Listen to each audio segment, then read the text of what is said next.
Bien-aimé dans le Seigneur, bonjour. Je suis Carlos Rekandé pour 5 minutes avec Jésus-Christ. Aujourd'hui, je voudrais aborder la deuxième partie de notre enseignement sur le mariage.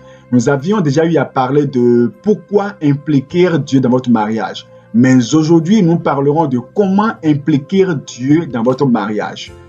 Nous avions déjà dit que impliquer Dieu dans votre mariage est une chose impérative si vous tenez à avoir un foyer heureux et à atterrir au ciel après que vous auriez quitté cette terre.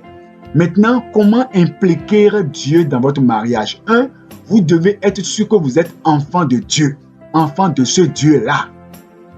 Ne confondez pas l'expression enfant de Dieu à créature de Dieu. Nous sommes tous créatures de Dieu, mais c'est celui qui donne sa vie à Jésus-Christ, qui se répand de ses péchés et qui le reçoit comme Seigneur et Sauveur personnel. C'est cette personne-là qui devient enfant de Dieu et marche désormais par le Saint-Esprit. Nous avons en réalité deux royaumes. Oui, deux royaumes. Le royaume de Satan et le royaume de Dieu. Et chaque royaume protège ses enfants. Dieu ne voudra jamais que l'un de ses enfants aille prendre un enfant du royaume du diable. Mais le diable, il est prêt à ça. Il est prêt à donner sa fille ou bien son garçon à un chrétien, à un enfant de Dieu. Pourquoi? Parce qu'il sait que par ce fait, il devient en même temps un beau-père, le beau-père de ce chrétien. Et alors, il va pénétrer ce foyer et troubler ce foyer, le détruire. Alors, être sûr que vous êtes enfant de Dieu. Deuxième chose est que vous devez avoir une intimité au préalable avec Dieu.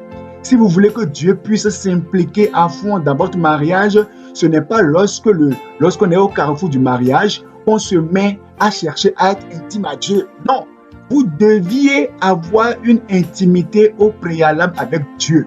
Vous deviez déjà nourrir cette intimité avec lui, marcher par le Saint-Esprit, lire sa parole, avoir des séances, des temps d'intimité, des temps de prière où vous rencontrez votre Dieu. Il vous parle et vous lui parlez. C'est ça l'intimité avec Dieu.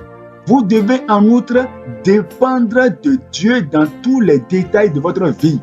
Dans Jean 15, verset 5, il dit, « Sans moi, vous ne pouvez absolument rien faire. » Donc, dépendre de Dieu en tout. Même par rapport à votre carrière, dépendre de lui. Vous voulez voyager, dépendre de lui. Vous voulez prendre une décision, dépendre de lui.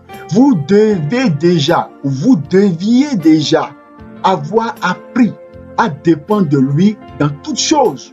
Ce n'est pas quand on est au carrefour du mariage, qu'on se met maintenant à chercher à dépendre de lui et à dire non Seigneur, comment faire ceci? Non. Dépendre déjà de Dieu dans tout ce que vous faites, dans le choix de votre carrière, dans un voyage à effectuer, dans une décision à prendre, dépendre de lui. Maintenant, vous devez apprendre à écouter sa voix quand il vous parle. La Bible dit que Dieu parle tantôt d'une manière, tantôt d'une autre, mais l'homme n'y prend point garde. Ça, c'est dans Job chapitre 33, verset 14. Alors, comment est-ce que Dieu parle? Dieu parle de plusieurs manières. Dieu parle par les songes. Et ce songe, c'est un songe, quand on parle de songe, c'est que ça implique Dieu. Dieu vous parle pendant que vous dormez. Ce n'est pas un rêve qui vient en réalité de la multitude des occupations de la journée. Non, ça c'est un songe. Dieu intervient et vous parle. Dieu peut encore vous parler par une vision. Vous êtes en éveil et vous voyez une scène. Ça c'est une vision. Dieu peut encore vous parler par sa parole, oui. Toute parole est inspirée de Dieu et utile pour enseigner, corriger et même pour révéler. Dieu se révèle à nous par sa parole. Et mis à part cela, Dieu vous parle par la voix intérieure du Saint-Esprit. Il imprime sa voix dans votre cœur et vous êtes confiant, sûr que ça c'est Dieu qui m'a parlé. Et outre cela, il y a que Dieu parle par une série d'événements extraordinaires. C'est une série d'événements consécutifs et extraordinaires. Les événements se suivent et les événements vont dans le même sens. Dieu parle aussi comme cela. Et nous finirons en disant que Dieu peut vous révéler votre femme ou votre homme de vie par un amour profond, un amour pur, un amour qui n'est pas teinté de désir d'iniquité, un amour patient. Vous devez impliquer Dieu dans votre mariage Parce que la réalité est qu'aujourd'hui, plusieurs n'ont plus envie d'impliquer Dieu dans leur mariage. Et ils posent la fondation de leur mariage eux-mêmes.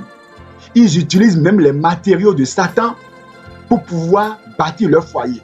Et ce n'est qu'après avoir tout fait, bâtir le foyer, qu'on invite Dieu pour badigeonner le foyer avec sa bénédiction, ou quand ça chauffe maintenant, on appelle Dieu au secours. Dieu n'est pas un peintre bâtiment, ni un sapeur-pompier, je suis désolé. Cherchez à impliquer Dieu dans votre foyer maintenant, dans votre mariage maintenant. Que Dieu vous bénisse.